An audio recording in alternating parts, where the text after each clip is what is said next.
Shotgun to shotgun. I was asked to speak on or speak about mamas and sisters of the struggle, honoring the best of us. All right, so I intend to speak on this particular topic today. But before I do, I would like to provide you with my contact information. This is my office number. So if you want to contact me directly, you have my office number. My email address is dr.maat.msu@gmail.com. I'm also on Facebook. I have a page, Dr. Oya Edwa Maat, and I'm also under Facebook as my given name, Dr. Deanna Bailey. And so if you want to connect with me, I don't like using the words follow, but if you would like to connect with me on Facebook, this is how you can. And I also have a YouTube page, Dr. Oya Edwa Maat. A lot of people were shocked because I know they've seen me on a lot of other platforms. I've been on Black News 102 for years, and Sinetta TV and Brother Onk and the Almond Raw Squad. So people were shocked to learn that I had also had a YouTube page. But I've had this YouTube page for quite some time. But just recently, I decided to kind of go a little hard with um, um, just holding guests, holding discussions on my own platform. So right now I have a show called Truth to Power Talk with Dr. Maat. I've brought on a lot of our elders, a lot of our master teachers. I've brought on the Baruti. So I brought on Baba Baruti, Mama Baruti, um, Professor Kaba Kamene, Professor James Small. Um, I brought on a lot of PhDs, Dr. Michelle Cornegay, Dr. Julian Marvel. I've brought on Dr. Jacqueline Baudelaire, Dr. Claire Wardles.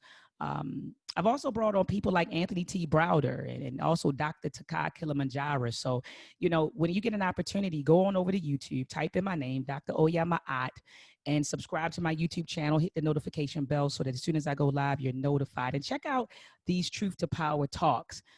We've had some dynamic, powerful conversations. Just last week, I had brother Marcus Klein. He came on to talk about, the importance of educating our babies and revolutionary elitism and the impact of learning and teaching authentic history. And so when you get an opportunity, go on over to YouTube and check out those Truth to Power talks.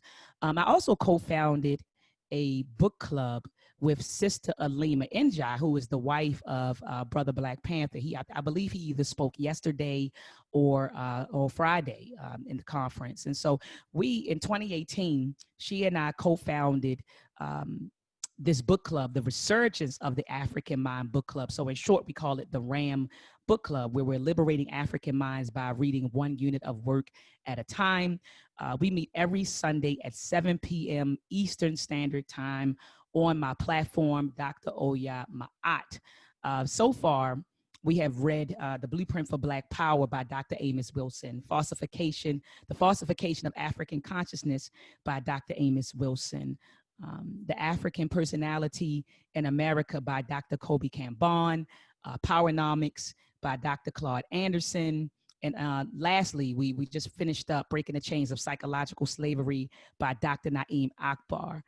On my YouTube page, Dr. Oya Edwa Maat, I created a playlist for each of these books. So if you didn't get an opportunity to read these books along with the book club, you can always go into the archives and check them out. You can go right to my YouTube page, click on Powernomics and all of the discussions we had on that book. And we had discussions based on chapters. So we read a chapter, we meet up on Sunday, we would discuss that chapter.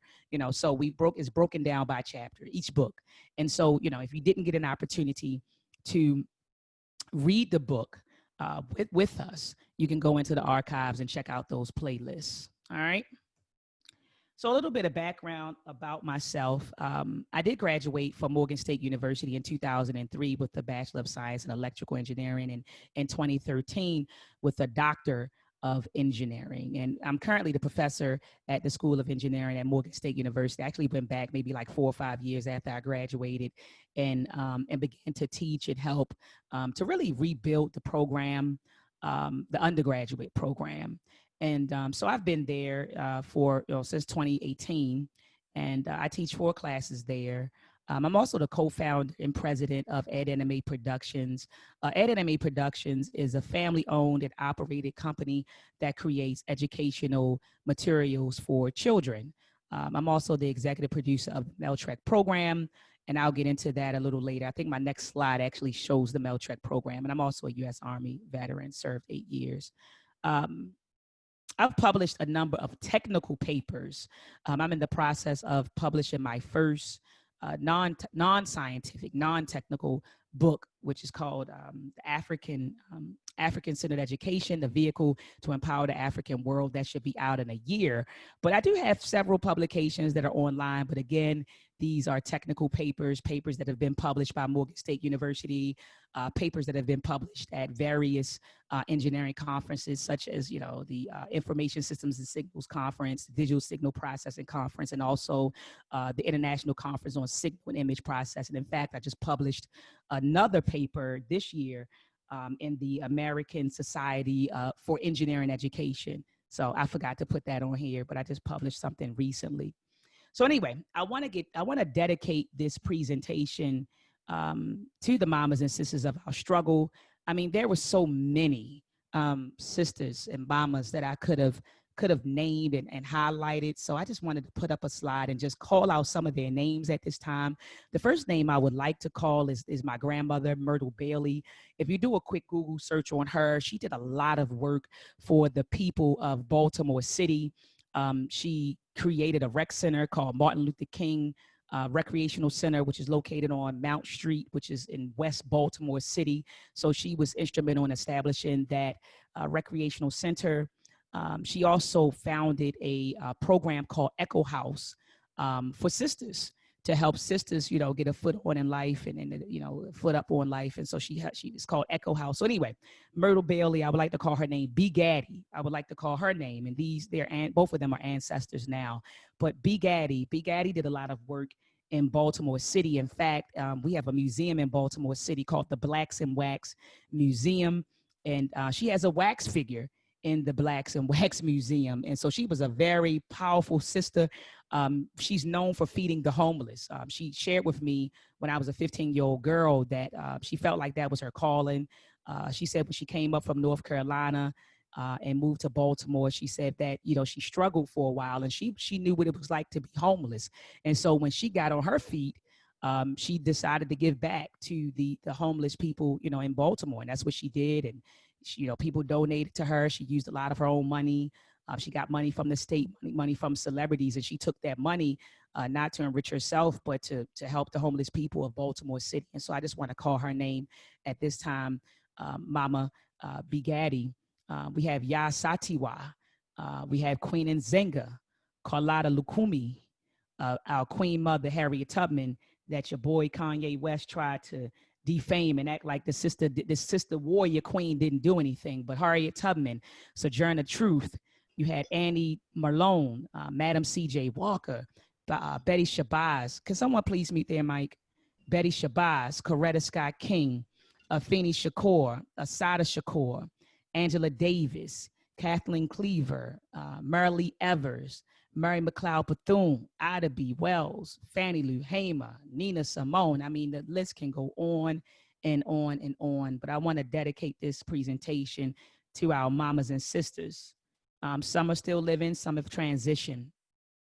The first sister that I want to talk about, I learned about her when I went on the Reality Speaks, and shout out to Brother Jabari, the co-founder of Reality Speaks. It's a conscious organization, or an African-centered organization in Baltimore City. But Reality Speaks gave a Nat Turner tour back in October of 2016. And I took my boys on this trip. I don't know if you all see us. That's me right here.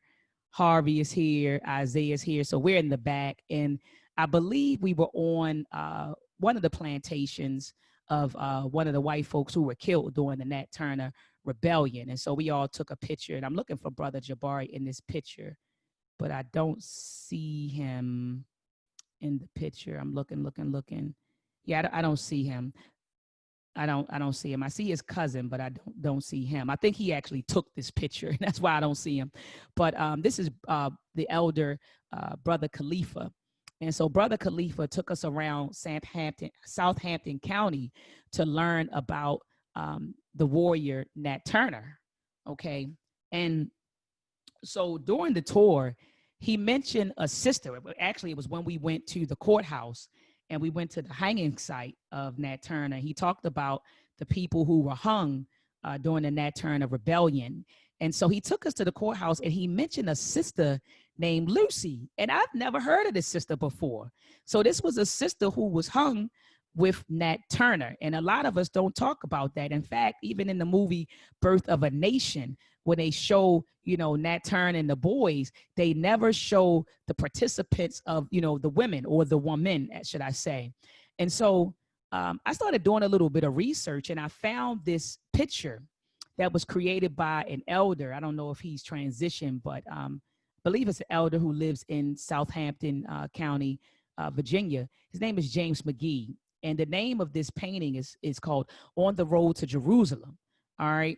And so, you know, it says this is an image of Nat Turner and accomplices leaving the farmhouse after killing a white family during the 1831 rebellion. And so if you look closely at this picture, you see to the left a sister there. Okay, she's in blue. And that sister is Lucy. All right. And so again, this is a sister that you never hear about. You never hear about when we're talking about the Nat Turner Rebellion. And so there's a book out called The Nat Turner Slave Rebellion in History and Memory by Kenneth Greenberg. And I couldn't find a picture of Lucy. So what I did was I just cropped out this portion right here to put it here. But again, it's very blurry. You don't really see her facial features. But in this book, Kenneth Greenberg mentions Lucy. And so I want to read a little bit about Lucy. So he says he's looking at the official trial record. He says the official trial record is the best place to begin because it brings so many slave women to the center stage. 44 slave men and one woman. All right. So it was 44 brothers and one woman stood trial for conspiracy and insurrection between the 31st of August, 1831, and the 27th of November, 1831. Thus, the participation of female slaves at least the type of participation that led to an indictment was almost non-existent. This situation was true even though, according to the 1830 federal census, 46% of the slaves in Southampton County, Virginia were female. All right. So at this time, family, you know, you're looking at a slave population where half of them were female, but you see it was one female that was hung. So there was only one sister that really participated in this rebellion. But it says, indeed, a mere year before the Turner Revolt, slave women significantly outnumbered white women in the county. Nonetheless, such a massive presence of female slaves did not result in a mixed army of men and women for Nat Turner. The slave Lucy, who was between 18 and 20 years old, was the lone female to stand trial for conspiracy and insurrection. According to the trial records, her mistress, Mrs. Mary T., or Mrs. John Burrow, accused her of seizing and holding her on the day that Nat Turner's men were overrunning her property, presumably so the men could kill her. Another female named Bird aligned herself against Lucy and with Miss Barrow. So, you know, we always had people who turned on us. So it says she testified that an unnamed person several weeks after the murder of Mr. John T. Barrow found 4 pieces of money in a bag of feathers covered with a handkerchief, that the room was occupied by the prisoner and another, it says, Moses since hung. The testimony of these two, along with that of a white man and a male slave, was enough to secure a guilty verdict for Lucy. Lucy was hanged, thereby joining the ranks of 20 slave men who met this fate. Her trial and execution are anomalous. According to James Sibary, of 236 slaves tried for insurrection in Virginia between 1785 and 1865, only 2 were female. And Sister Lucy was one of the females who was hung along Nat Turner. In fact, Brother Khalifa told us that she cursed the white men all the way to the hanging post. You know, they said she went to the hanging post honorably. She didn't beg for her life. She laid them out, called them devils and all kinds of names. And she got on there and they hung her. You know, so this Sister Warrior is a sister that we don't hear about. So, you know, peace be upon her soul, Sister Lucy. I want to move on to the Haitian Revolution, 1791 to 1804. All right. Now, typically, when we talk about the Haitian Revolution, we hear about Dessalines, Toussaint, Bookman. So you hear those names typically when people speak on the Haitian Revolution. And shout out to Brother Tariq Nasheed, because in his film 1804, he did mention some of the sisters who participated in the Haitian Revolution. And so typically the Haitian Revolution, it ended with Dessalines, the great general, all right, who was ultimately assassinated by the sons of French mulattoes in 1806. But anyway, Dessalines was born a slave. He worked, I don't want to say born a slave. He was born in captivity, because I hate the word slave. So he was born in slavery or born in captivity, and he worked on the Henry Duclos plantation, and he became a commander in the revolt against France, serving under Toussaint. And he was Toussaint's principal lieutenant. All right, and after Toussaint was betrayed by the French, Dessalines became the leader of the revolution.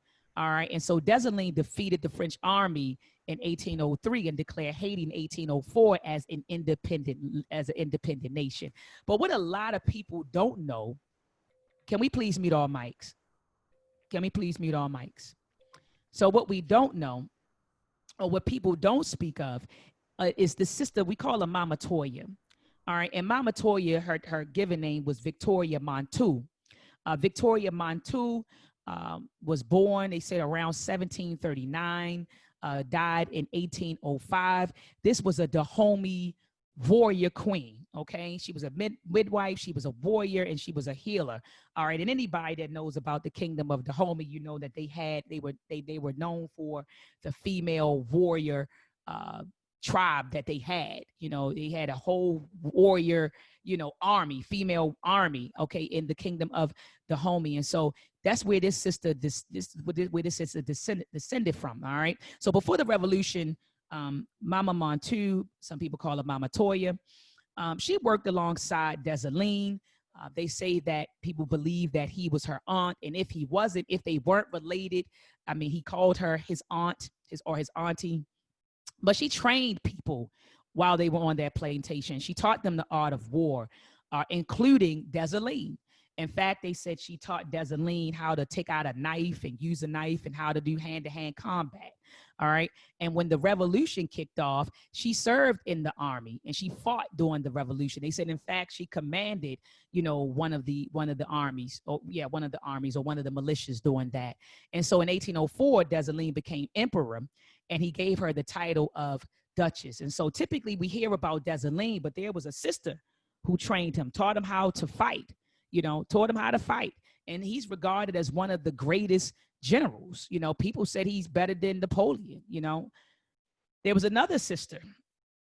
They call her Sergeant Suzanne Belair, known as Senit Belair. But she and her husband, Charles Belair, they fought alongside Toussaint. They were both taken captive by the French in 1802. Now, she was initially caught, and her husband, you know, he felt like if he surrendered, that they would give her up. But we know these beasts. That's not how they operate. And so they kept both of them. And so, you know, because she was a woman, they wanted to execute her differently than her husband. They suggested decapitating her, and her husband dying by, you know, a firing squad. And she said, no, you know, I want to die the same way my husband died. And so she also died by a firing squad. And in fact, they said that when he died first, and they said he looked at her and encouraged her to be brave. That's what he whispered to her. He said, die bravely. And, you know, they blew him away with the firing squad. And they also asked her if she wanted to be blindfolded while he was executed. And she said no. So she watched her husband get executed. And they said she stood there bravely. And I believe she called the orders for the firing squad, you know, and they said that she stuck her chest out proudly to receive the bullets. All right. So that is our sister, another warrior queen, Sanit Belay, or better known as Sergeant Suzanne Belay. So I want to move on to another warrior queen, another mama of the struggle.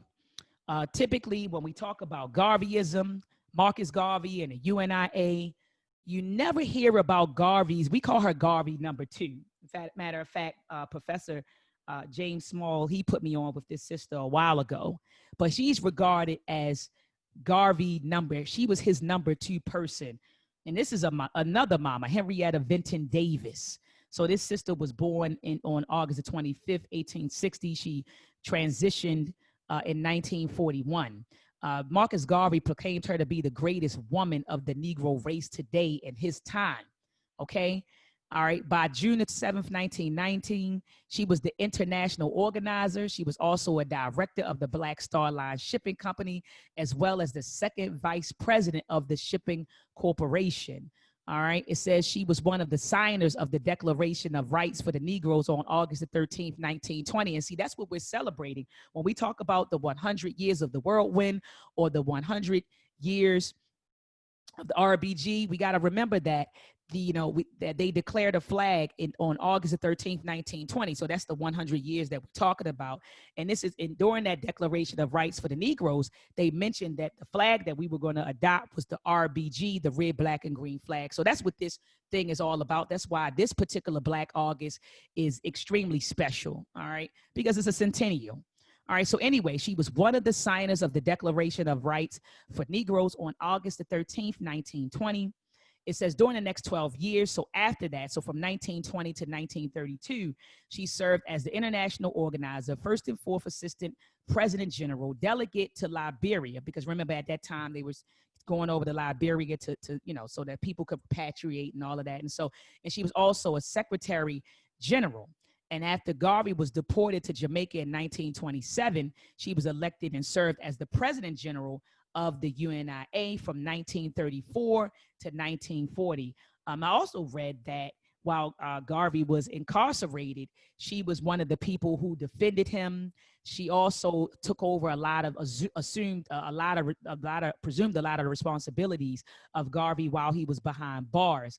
There are rumors too that they were trying to say that Garvey didn't feel like he was defending her and trying to say that he was feeling some type of way about her while he was incarcerated. And so word got back to her, and this sister still remained loyal to Marcus Garvey. I mean, we don't even know if that's true, right? But I know that she still remained loyal to the Honorable Marcus Garvey. Regardless of what was said behind scenes, this sister was completely loyal to Garvey and completely loyal to the movement. So I just want to give an ashe to our mama, Henrietta Vinton Davis. All right. Now, a lot of people in the community talk about this book, Negroes with Guns, that was published by Brother Robert F. Williams. Okay. But if you look to the right of this book, you notice you have with him his warrior queen, his wife, Maybelle Williams. Okay. And so this picture was taken from the website for the PBS film, Negroes with Guns. All right. But this is his queen that is sitting to the right of him. So we hear about Robert Williams, but we don't hear about his warrior queen, his wife, Maybelle Williams. All right. So Maybelle Williams is a civil rights warrior. She's an actor, a community activist, and a friend, they say, to all causes advancing human rights. She and her husband's work during the civil rights era in the South during the 50s and 60s landed them in exile. It landed them on the FBI most wanted list.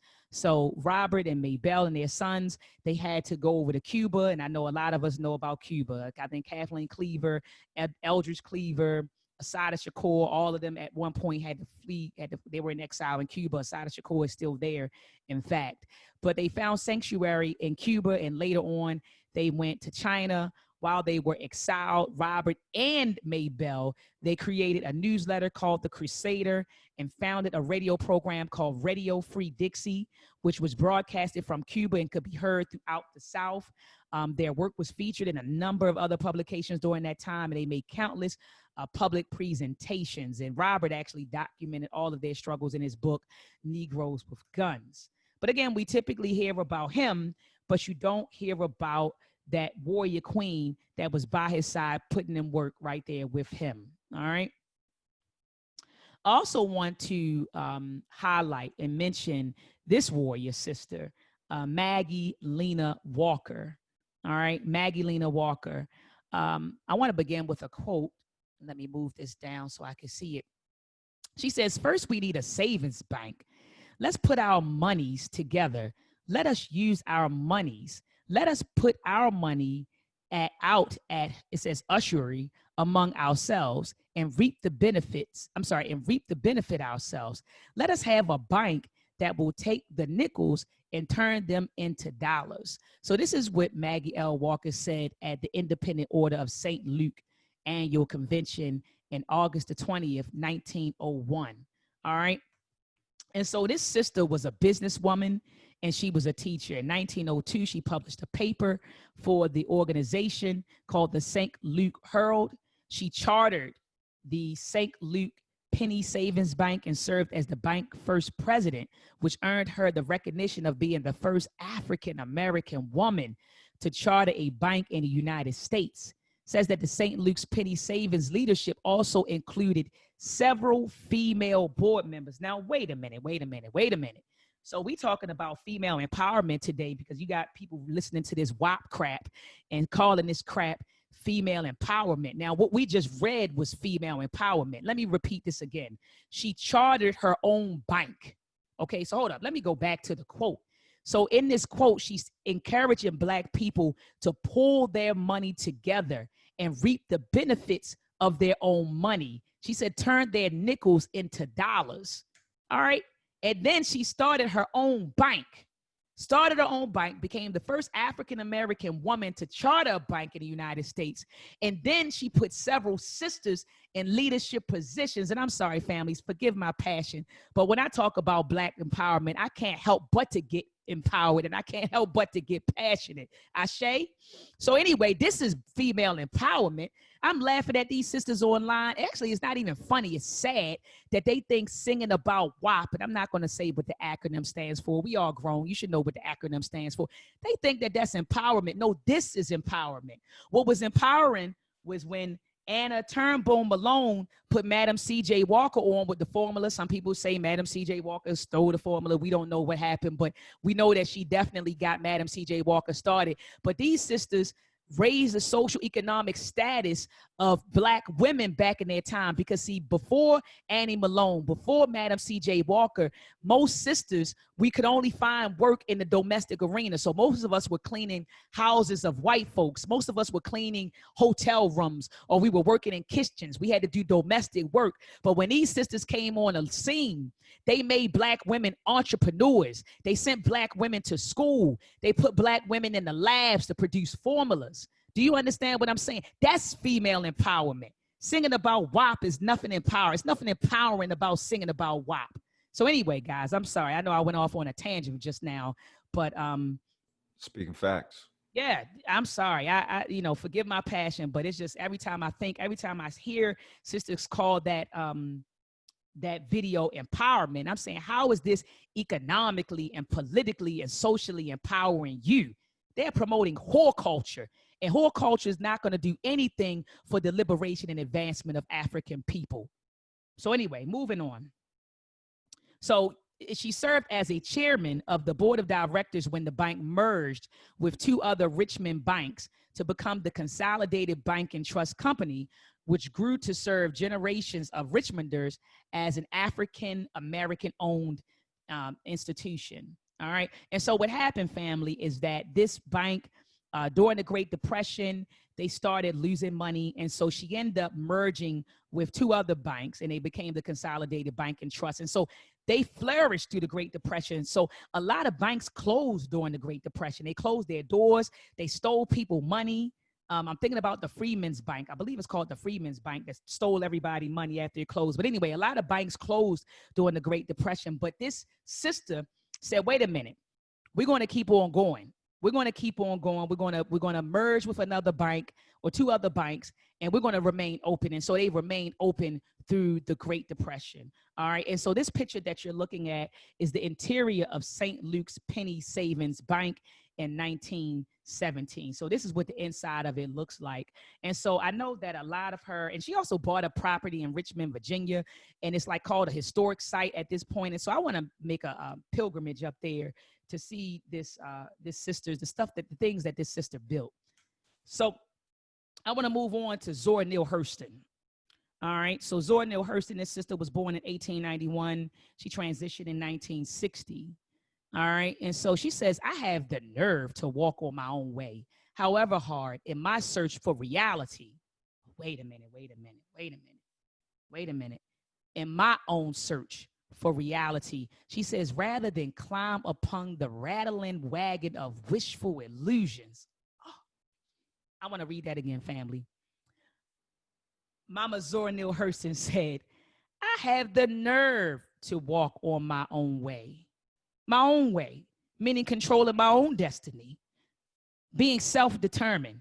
She said, however hard, in my search for reality, rather than climb upon the rattling wagon. Rattling wagon is something that's moving. It's not solid. It doesn't have a strong foundation, right? She said, rather than climb upon the rattling wagon of wishful illusions. This is something she wrote in a letter to Count Lee Cullen, a warrior. All right, so Zora Neale Hurston, she was an American author. We know her by a lot of her works. Her Eyes Were Watching God, Barracoon. So we know a lot of her works. But anyway, she's an American author, anthropologist, and filmmaker. Can someone mute their mic, please? Because I'm hearing some feedback.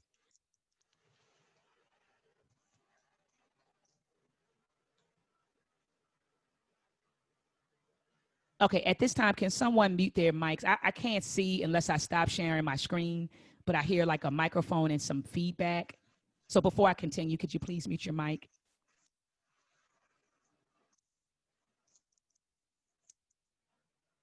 Let me see who's participating.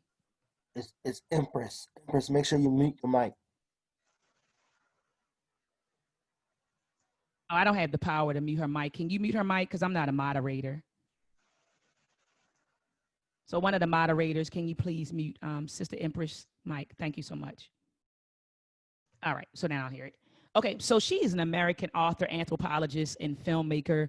In her early career, Hurston conducted anthropological and ethnographic research while she was a student at Barnard College and Columbia University. She actually graduated in 1928.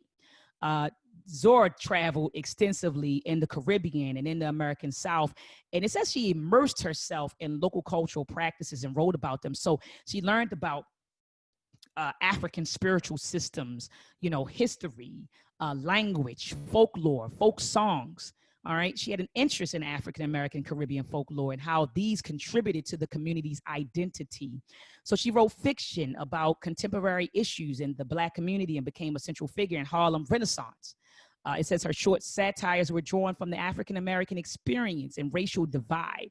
In the late 30s and the early 40s, that was the zenith or the peak of her career.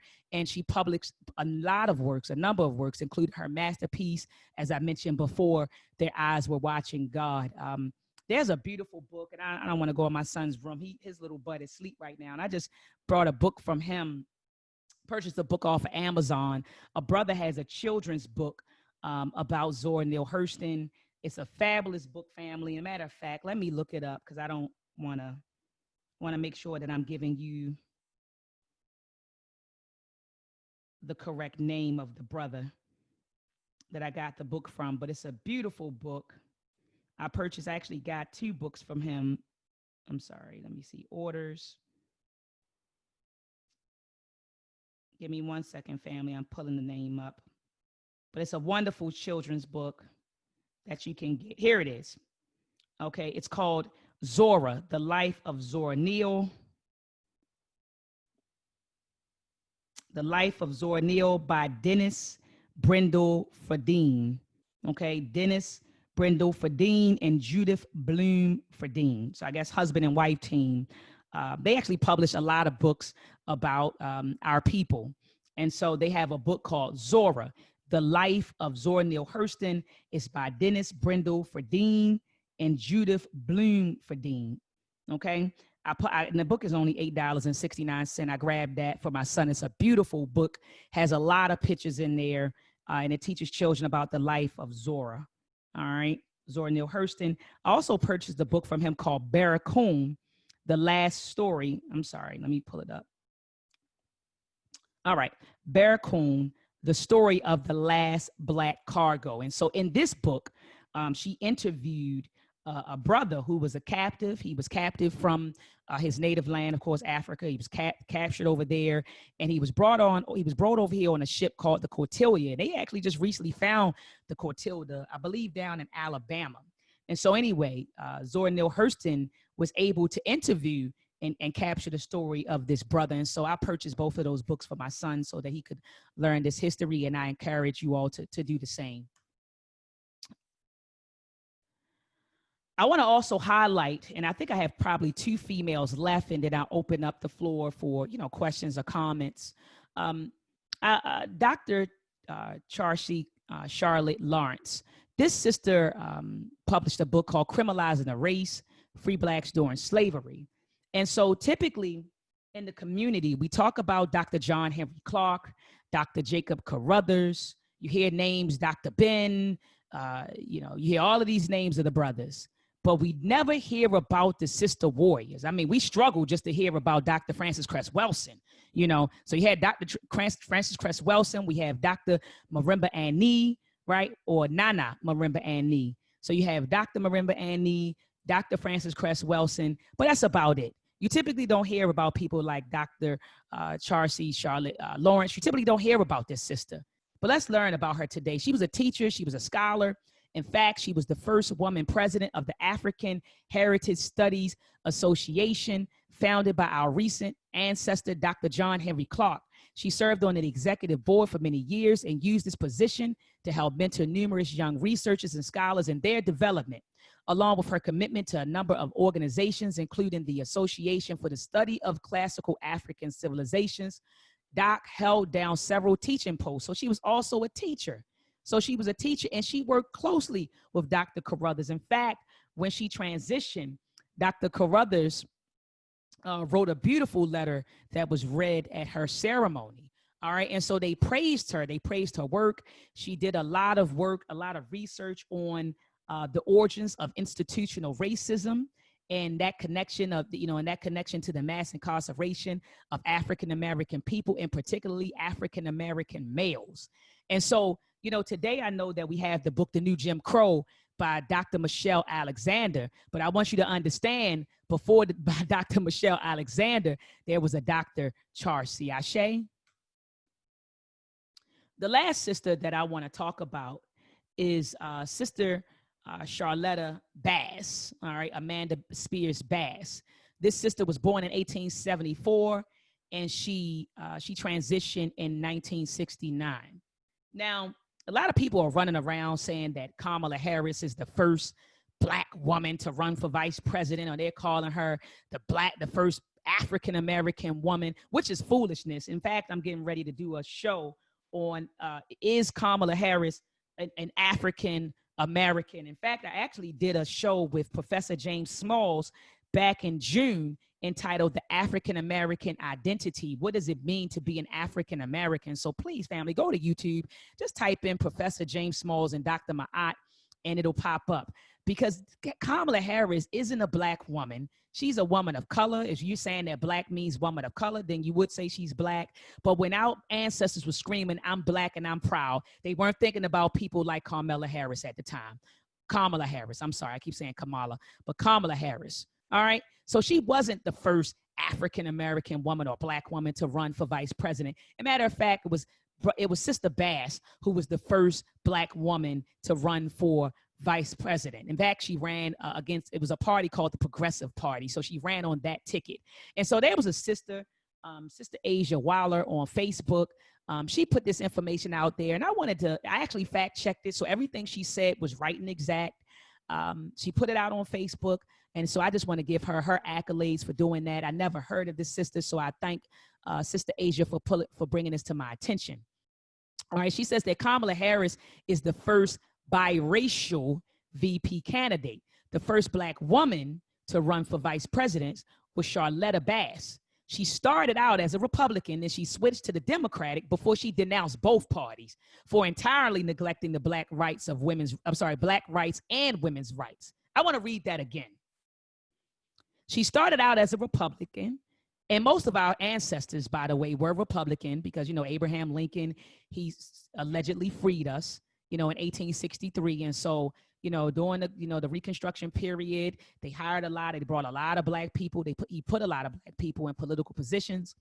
And so, you know, a lot of us were Republicans at that time. And then a lot of us switched from Republican to the Democratic Party when President Roosevelt came up with the New Deal, right? Because remember, he was the poor people's president. And so they can't, you know, a lot of Black people, then we switched over to Democrat, and we've been faithful to the Democratic Party since the 1940s, since Roosevelt's New Deal, which really benefited poor whites more so than poor Blacks. I mean, some of us benefited by default, right? But it really benefited poor whites more so than poor Blacks. So then we switched over to the Democratic Party, and Black folks have been faithful to the Democratic Party since. But I want to read this sentence to you again. It says she started as a Republican, then switched to the Democratic Party before denouncing both parties. And I'm at that point. You know, after reading Blueprint for Black Power, and I had my own ideas prior to reading Blueprint for Black Power by Dr. Amos Wilson. But Dr. Amos Wilson tells us this in Blueprint for Black Power, that the Democratic Party and the Republican Party are two wings on the same plane. So that means that they're flying to the same destination. And that destination or that objective is to maintain the status quo. And what is the status quo? The status quo is European domination. All right, so Black people shouldn't be affiliated with any party. You know, we should be starting our own Black national political party, right? And have our own candidates out there. And so anyway, family, I don't want to get on. I don't want to go off on a tirade, but it says that she started as a Republican, then she switched to the Democratic Party, but for denouncing both parties entirely for neglecting Black rights and women's rights. Ashe. She was a publisher and an influential Black weekly newspaper, criticized the KKK. So this woman spoke out against the KKK. She endorsed female candidates in local races. It says her pieces on employment discrimination resulted in the first Black hires at a major hospital and several big telephone companies. She was involved in the NAACP, the UNIA, and co-founded the Sojourners for Truth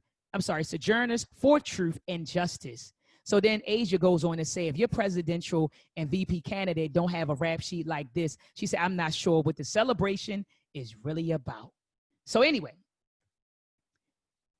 I had to put this slide up, family. What we just saw was female empowerment. Let me go back through. All right, so you have a sister, right, who ran as the first VP, okay, on another party, the Progressive Party. She was a publisher at a weekly newspaper. She called out the KKK. She endorsed female candidates. You know, a lot of her work led to the hires of Black people at different hospitals and major companies. She was involved in a lot of organizations. You got Dr. Charles C. on the scene. You had Zora Neale Hurston. You got a sister, Maggie Lena Walker, who opened up her own bank. She put females on. You got Maybelle Williamson. She's going to exile with her husband, completely loyal to the work, loyal to the husband. Henrietta Vinton Davis. Look at all of these warrior sisters. Let's look at all of these warrior sisters. Mama Victoria, Mama Montu, all right? Sister Lucy. This is empowerment. What we just went through, family, is empowerment. This is not empowerment. This is exploitation. I'm going to say that again. This isn't empowerment. This is exploitation.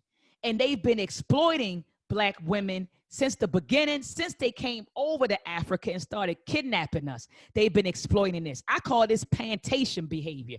This is exploitation and plantation behavior. This is not female empowerment. And so we got to start putting models like this in front of our babies. Charlotta Bass, Dr. Charles C., Zora Neale Hurston, Maggie Walker, Maybelle Williams, Vinton, Mama Toya. These are the models. This is female empowerment. And so we got to teach our children better. Ashe? All right, so I'm going to end this presentation and open up the floor for any comments. For any comments or any questions. I'm going to stop sharing. So the floor is open for any comments, any suggestions. Moderator, I don't know how you want to moderate this. I know at Morgan State University, when we do stuff online, I typically have my students virtually raise their hands, and then, and then I just go through and click it, because otherwise people just start unmuting their mics and it'll become very disorderly. So I don't know how you want to handle comments or questions, Brother Jalen. Well, it looks like they're already doing the method that you just said that happens at Morgan State. So if you want to just click on the raised hands, and we just do it like that. Okay, beautiful, beautiful. You and I see it. Go ahead. I'm sorry. Mm-hmm. You have about 40 minutes left.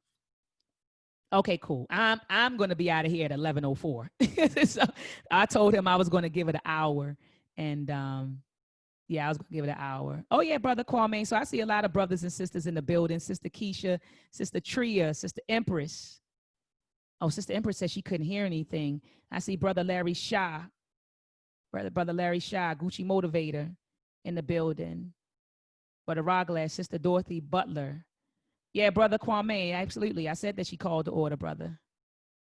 I made that clear. Hotep, Brother Kwame. Yeah, I made that clear that she called the order, and she stuck her chest out when she gave the order, proudly receiving the bullets in her chest. She went out like a warrior. She definitely went out like a warrior. All right, are there any questions or comments? Thank you so much, Brother Kwame. Thank you so much. Sister Dorothy Butler asked me to put the books in the chat. So that's what I'll do at this time, family. The books that I mentioned. Let me go back to the screen and pull this up. Peace, so this, Dr. Matt, I did have a question. Yes, ma'am. First of all, thank you so much. I appreciate it. It was a wonderful presentation. I just wanted to know the books that you did mention. I do have those listed, and I'll review them in the chat. Are there any others that come to mind for you? Yes, Queen. Oh my goodness. Okay, so I don't need to worry about putting it in the chat. You're going to put it in the chat for me, Queen? Gosh, sir, I'm on it. Ashe. Thank you so much. Thank you so much, Queen. So a few other books I would recommend for children. I'm a huge fan of the books by Sister Akua Agassi. I know that she's I think she's in E5 right now, and she's practicing E5. So she changed her name to something else. But if you go online, Akua, A-K-U-A, Agassi, A-G-U-S, I believe, A-I, Akua Agassi. She has a book series for children on Marcus Garvey. Yes, Sister Tria. She has a book series on Marcus Garvey. She has a book series on Marcus Garvey, Madam C.J. Walker, and Queen Nzinga. So I purchased those books for my son. He also has, oh my goodness, it's a whole bookshelf. Jesus Christ, he has books on Kwanzaa. And Brother Kwame, he knows us personally. So he knows we stay at, it's a bookstore called Everyone's Place in Baltimore City. And so that's where we get a lot of his books. So I'm thinking of Akua Agassi. Right now, we're reading The Untold History of Africa. It's a book that's published by the Apex Museum down in Atlanta. So we're combing through that right now. We're reading that book. It's another textbook. I'm moving away from the mic right now because I'm looking on my bookshelf. It's another textbook that I'm going to be using to homeschool my child. The textbook is available on Amazon. You can get used copies for as little as $8, but it's called The African American Experience, a history by the Globe Book Company. And so, and a matter of fact, we use this textbook to create the Meltrek unit plans, which will be available on my site, edanimeproductions.com. On Friday, parents, if you go to my site, edanimeproductions.com, that's EDANIME, productions with an S.com. If you go there, on Friday, you will be able to download a curriculum for your children. Okay, you will be able to download we call it the Meltrek unit plans. There will be 4 unit plans. The first unit plan is centered around the Meltrek episode 1 film exploring ancient Africa. The second unit plan explores the pyramids of the South. So we get into the pyramids of Kemet and the pyramids of Sudan. The third unit plan talks about the African origins of mathematics. And the fourth unit plan teaches children about the African royals. So our kings and queens in West Africa, East Africa, Central Africa, and South Africa. Each unit plan comes with anywhere from 10 to 14 days worth of lessons. We also have student learning packets because we can't just read this stuff to our children. We got to get them completely engaged. And so we have a student learning packet that goes along with each unit plan. And we also provide you with a pre and post assessment for each unit plan. So you sit your child at the computer, they take the pre-assessment, then you go through the lessons and the student learning packet with them, and then you give them the same assessment at the end to see how much of the material that they learned. Okay. So me personally, I got to be honest, family. I'm not saying this because I produced it or because my family produced it. If I were a parent, I would invest in these unit plans. And again, these unit plans will be available on the Ed Anime Production site this Friday. You'll be able to go onto the site, download the plans. All right. Are there any other questions, Queen? No, none at this time. I appreciate it. All right, and family, let me share one more thing with you before we go. I know some people getting out of the room, as soon as you start closing up, they running out of the room. Let me show you one more thing, family. Let me share my screen. My family would say, you did all of this talking about all the Black power. So let me go here. Where is I want to share this screen one more time, family. Okay, this is educating the Black child for the 21st century, because it seemed like you're really interested, Queen, in these products, and I want to make sure parents have these products. So I'm going to share my screen one more time with you, family. All right, so this is a presentation I gave about a year or two ago, and talking about, homeschooling and some of the materials. So I went in and I talked about how the learning of our children, well, I said, this is my first home. My mother was actually pregnant with me in this photograph. So I was here, but I wasn't here. So let me keep on going. So I talk about how learning, it starts in the womb. And so I went into that, but I'm trying to get to these resources. So it just depends on how small your child is. I'm a huge fan of flashcards. So if you can get flashcards that teach them, their body parts and their numbers and alphabets, make sure you do that. Make sure you get flashcards that teaches your children about the objects in their house. I love the Black History flashcards by urbanintellectuals.com. My son has all of the flashcards and we go through them. So this is a great resource, the Black History flashcards. I also talk about getting toys and games. Dr. Amos Wilson says that toys and games serve as bridges to adult reality. And so I always talk about, encouraging your child to play games or to be engaged in activities that involve reading, math, right? And games that require you to concentrate. So my son has Scrabble. I sit down and I play Scrabble with him. He loves Pokemon. So I play Pokemon cards with him.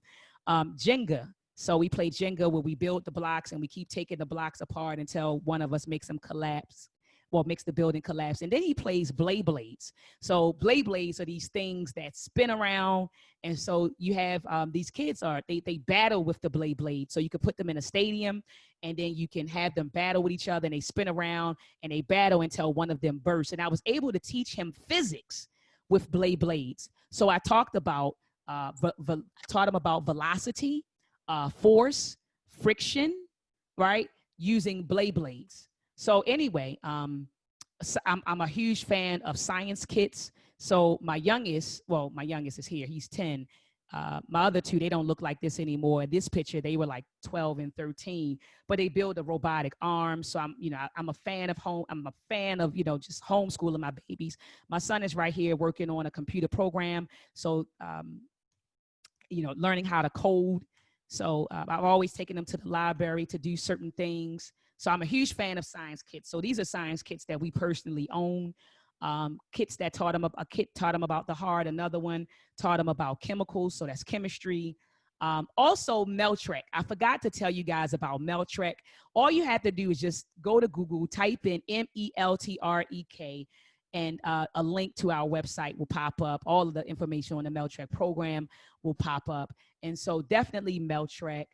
Tell Me Who I Am. I'm a huge fan of Tell Me Who I Am by Kid Positive. So these are films that I do recommend our children to watch. And I want to address the elephant in the room. Some people will look at the cover of Meltrek and they say, oh, I see a predominantly Black cast, 1, 2, 3, 4, but 5, but why did you put an Asian kid, or why did you put, a European child, in the film?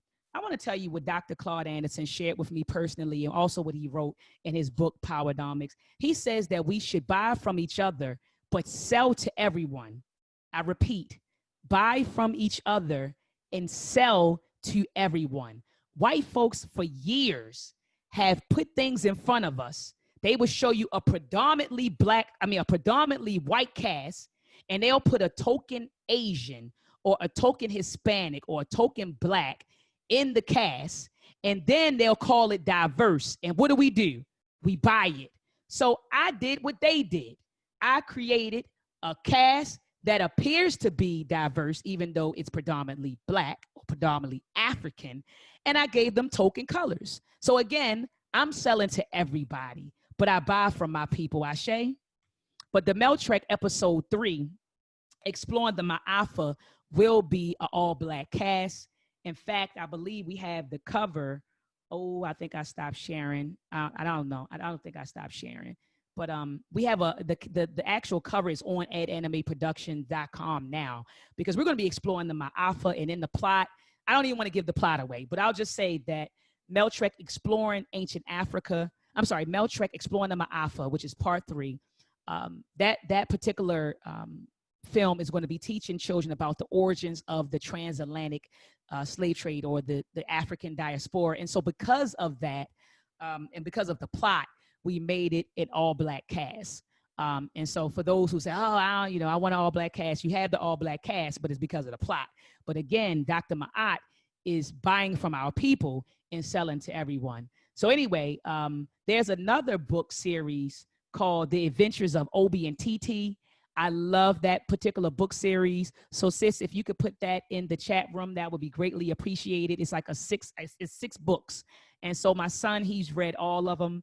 But The Adventures of Obi and TT, I love the book because the book explores and teaches West African culture. Your child will learn different words. And so it's a beautiful book, and it's very fun to read too. I thoroughly enjoyed reading the book. We belong to a book club in Baltimore.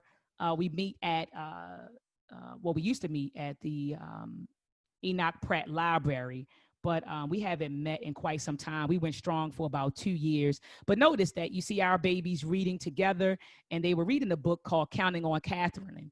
And Catherine was one of the people. Catherine Johnson was one of the sisters who was, her life was featured in the film Hidden Figures, and she was actually played by Taraji P. Henson. So anyway, our children read the book Counting on Catherine, who was one of the mathematicians who worked for NASA. And remember, she was responsible for the mathematical computations or calculations that allowed them to assist them with exploring space. And so it was a sister behind the mission. So anyway, our babies read about that. So that's my son Jalen right here, and my god baby Caden. All right, so that's another good book, Counting on Catherine, to read.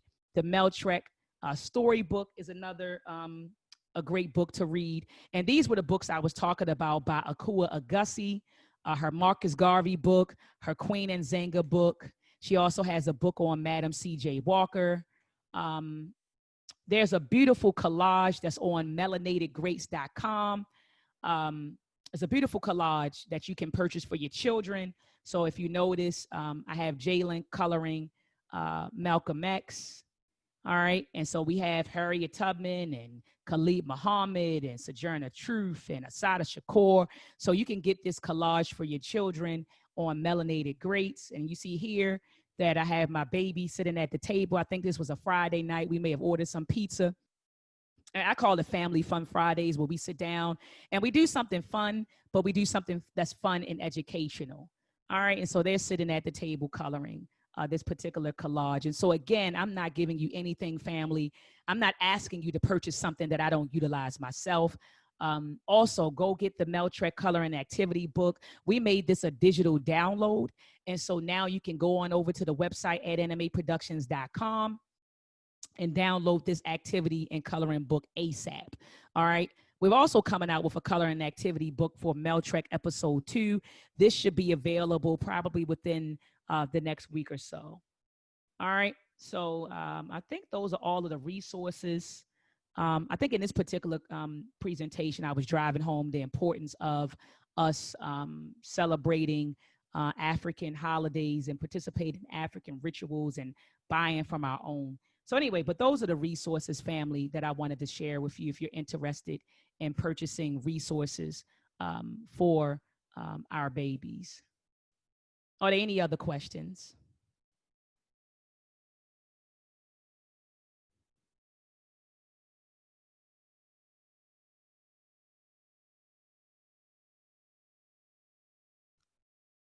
Thank you so much, Brother Kwame. Thank you so much, Sister Dorothy.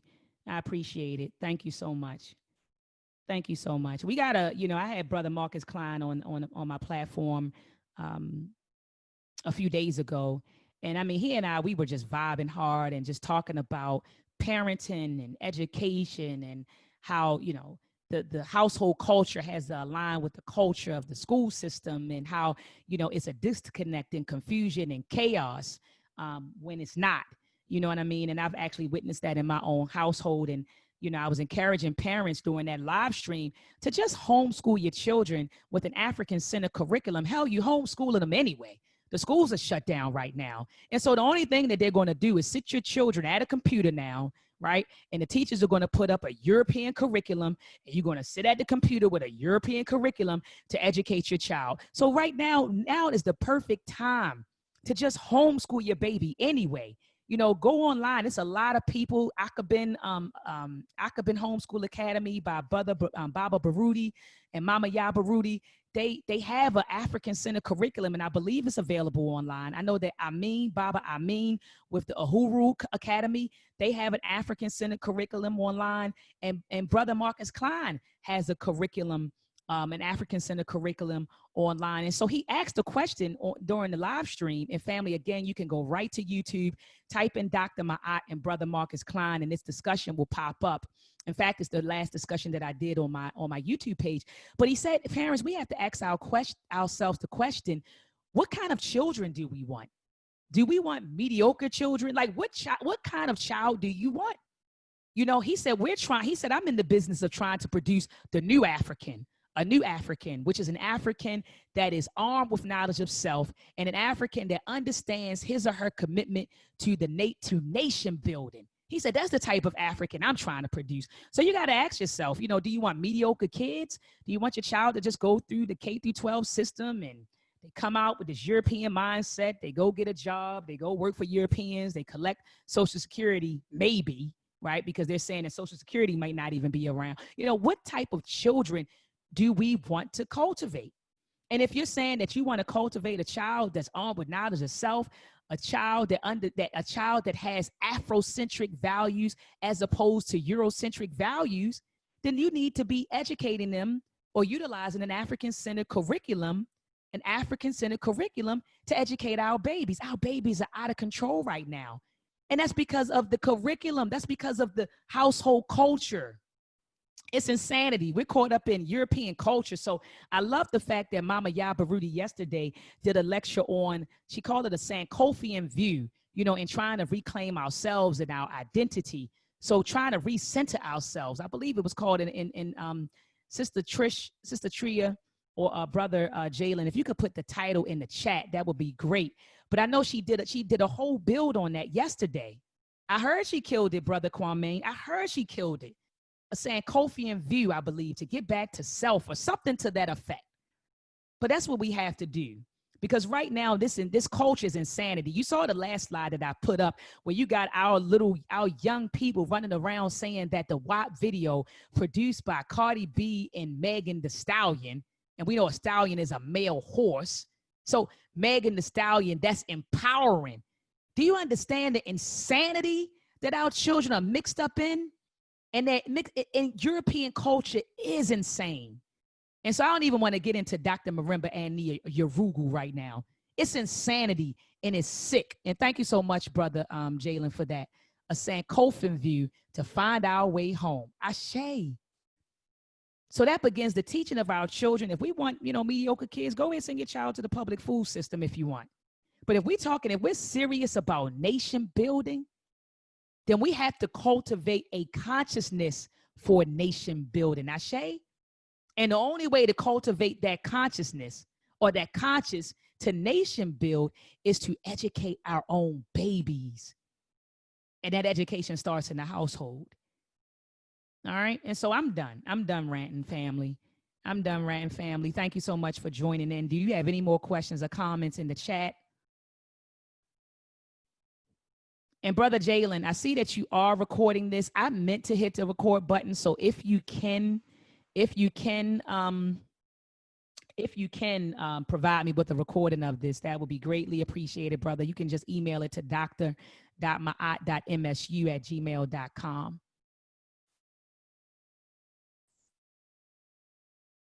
All of the speakers will receive their recording at the end of the conference.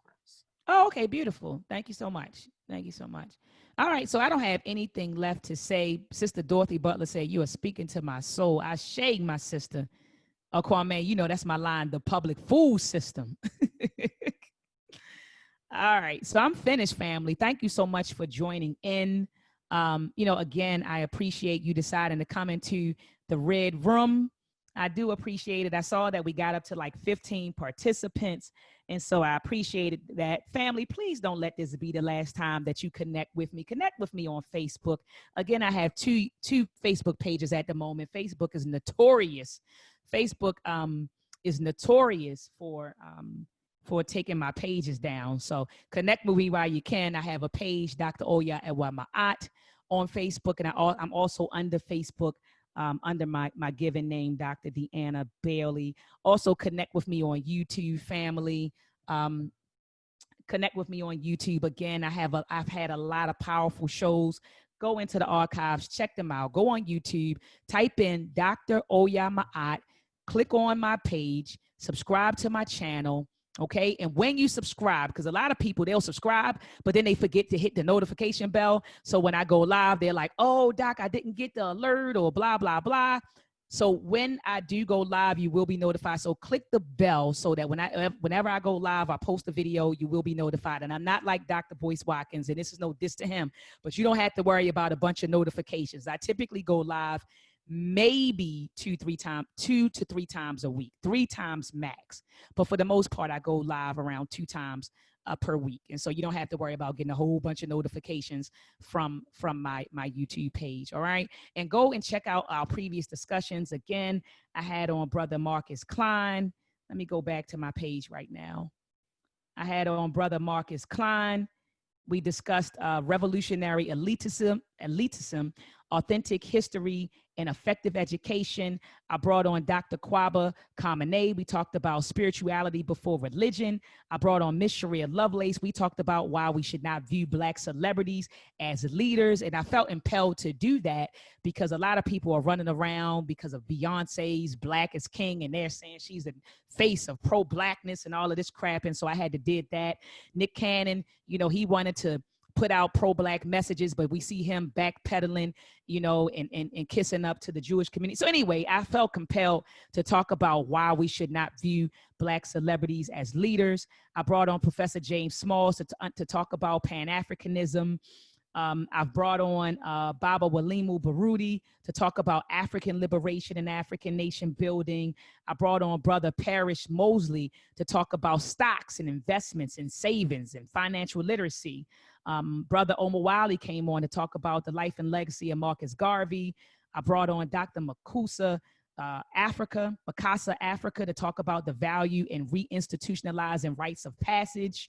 I mean, family, I brought on Dr. Patricia Newton to talk about self-hate, Dr. Charles Finch to talk about the origins of STEM. I mean, the list goes on and on and on, family. So please, please, please go to YouTube, check out those discussions, and be sure to subscribe.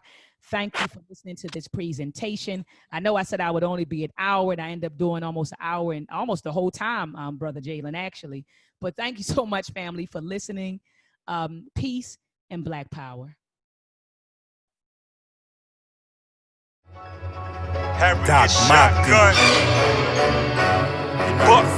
Yeah. Intro to O. And my dude, that Timbuktu to Ave. For renew your passion, shun the condition. And not the who, what, when, where, and you are from. At last. Put the higher